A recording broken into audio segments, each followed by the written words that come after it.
Oi, gente, tudo bem? Então, hoje eu vou gravar um vídeo falando sobre um período literário, que é o Barroco.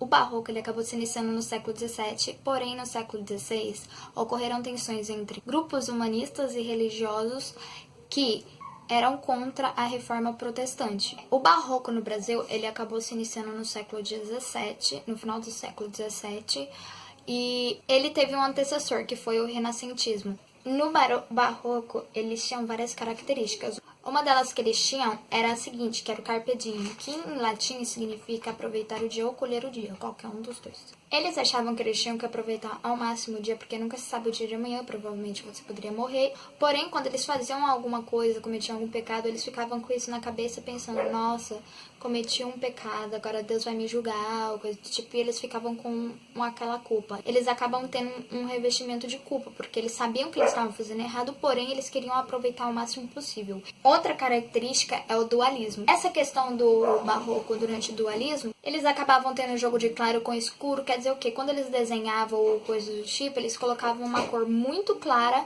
e ao mesmo tempo eles jogavam no mesmo quadro uma cor escura para poder mostrar aquela questão das pessoas estarem divididas entre si, entendeu? Porém, também tinha a questão de eles ficarem divididos entre a vida espiritual e a vida material. Quer dizer o quê? Quando eles tinham a oportunidade de oferecer alguma coisa para Deus, eles queriam oferecer, mas ao mesmo tempo eles queriam para Ele, porque elas queriam viver a vida carnal delas, ao mesmo tempo que elas queriam ter uma boa vida espiritual, sem ter que seguir as leis corretinhas, entende? Aí também começou a questão da fé versus a razão, uma contra a outra, sensualismo versus sentimento de culpa, porque as coisas que eles faziam, as obras que eles faziam que tivessem sensualização, coisa do tipo, eles ficavam com aquela culpa, eles acabavam colocando também nos textos que estavam sentindo culpa por ter feito aquilo, porque era errado, era um pecado. E também o antropocentrismo versus o teocentrismo, que ficou aquela guerrinha entre a pessoa, porque ela ficava entre, será que eu me coloco no centro de tudo ou coloco Deus no centro de tudo? E elas ficavam entre isso. Então era a época do dualismo, onde tudo estava dividido. Aí existiram dois estilos barrocos, que são o ocultismo e o conceptismo, que são duas coisas totalmente diferentes. Eu vou explicar aqui bem rapidinho.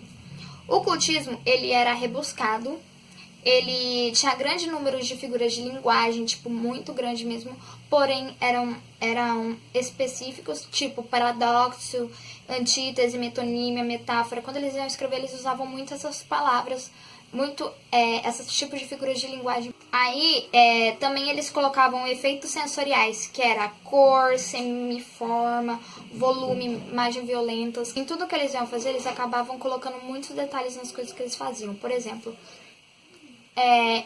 existem quadros,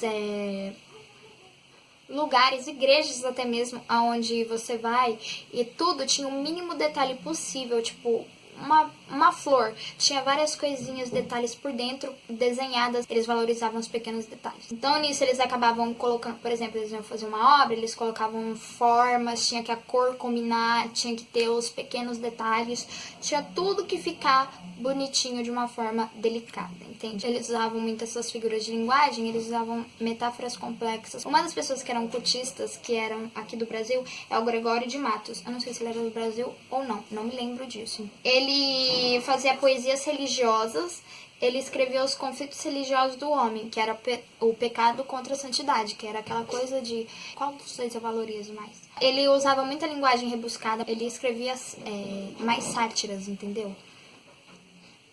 Uma das coisas que ele escreveu foi A Boca do Inferno, que é um livro que ele escreveu. Ele também criticava o clero e também ele criticava a economia da Bahia.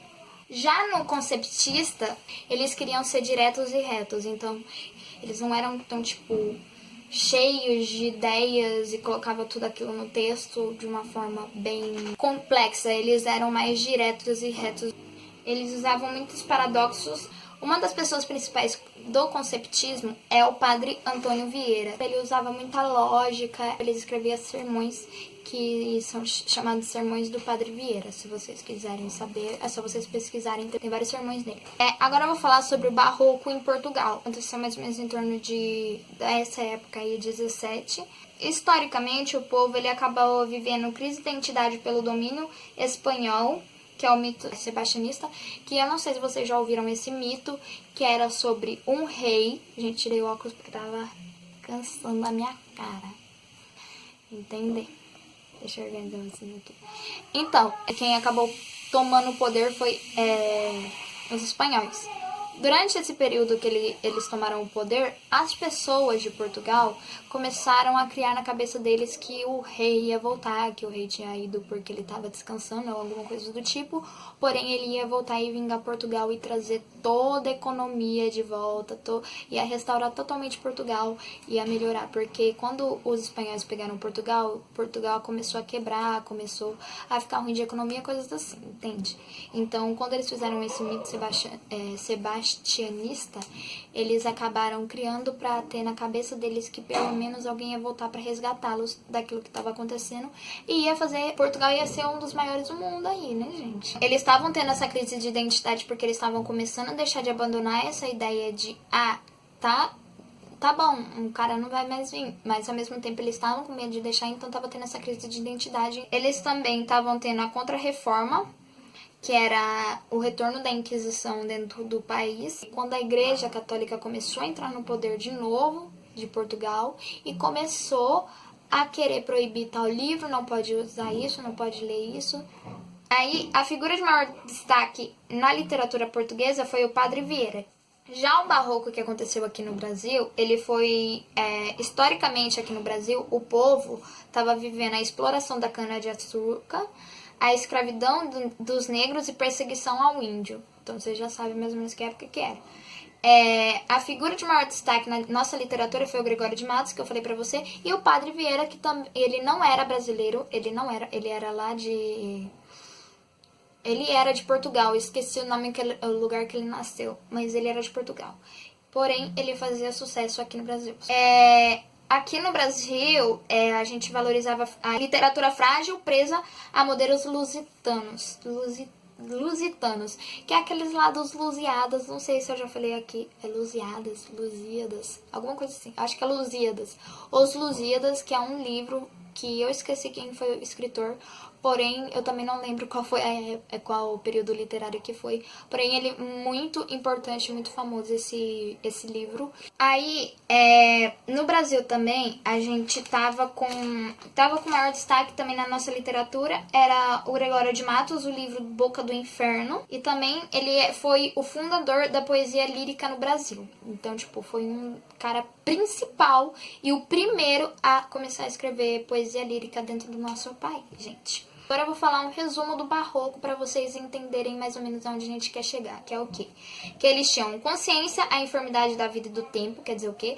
Que eles tinham consciência que em algum momento eles iam morrer, eles sabiam que o tempo estava passando e eles em algum momento ia acabar a vida deles, eles tinham consciência disso.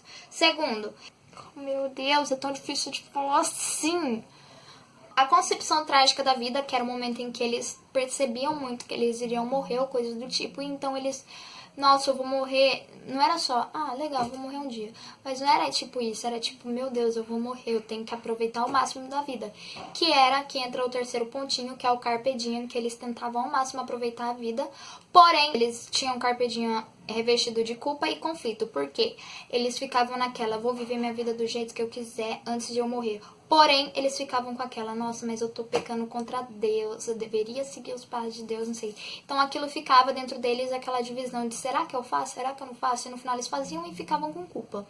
E aí que entra também o quarto pontinho, que é o dualismo, que foi o momento em que eles tinham aquela divisão dentro deles, que eles não sabiam quem eles queriam ser, exatamente, eles ficavam, será que eu sigo Deus? Será que eu sigo a eu mesmo? Será que eu tenho uma vida espiritual? Será que eu tenho uma vida material? Eles não sabiam.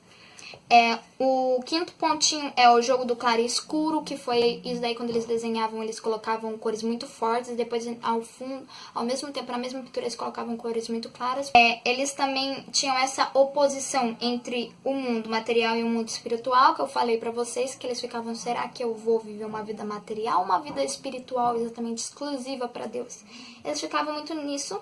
E também eles tinham requinte formal, que o requinte formal, para quem não sabe, é que eles, quando eles escreviam coisas do tipo, eles valorizavam muito as coisas formais, muito mais do que as coisas informais. Eles valorizavam muito a morbidez, que era uma das coisas também que tinha muito na literatura, muito nos desenhos, muito na arte deles, entende? Eles também tinham muita figuração, que era o quê? Como eles ficavam naquela nossa, eu vou morrer ou coisa do tipo, eles usavam muitas figuras de linguagem para demonstrar isso de uma forma... Então foi isso, gente, o barroco. Eu falei para vocês o que era o barroco, resumindo no final para vocês entenderem mais ou menos o que foi.